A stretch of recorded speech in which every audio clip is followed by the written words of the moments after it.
So yun, I started editing. Di ba? Ganun lang kadali. Although hindi madali na araw-araw kailangan mong maging consistent, araw-araw kailangan mong magkaroon ng oras para isulat, hindi yun madali. Pero sa tingin ng iba, madali lang. Di ba?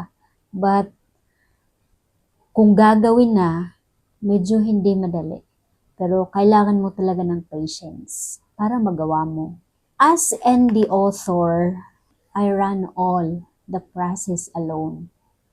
I edit, I write, but for the book cover, I just created the idea, tapos ipapasa ko na sa artist para i-enhance na lang.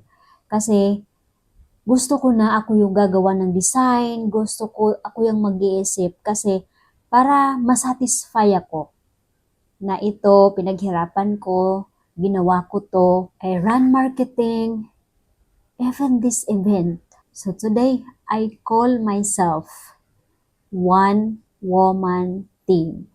Wow, that's amazing. Diba? Bago yun, no? Hindi madali. Lalong-lalo na kapag hindi ka suportado ng mga tao na nakapaligid sa'yo.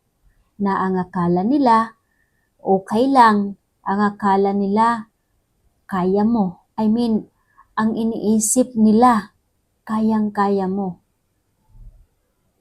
Kaya okay lang na hindi ka nila suportahan. Pero, despite of that, kahit walang tumulong sa'yo, kahit mag-isa ka lang nang gumawa, as long as you keep pushing forward, okay lang yan. Worth it naman. Kasi, mananam naman mo talaga yung tunay na result.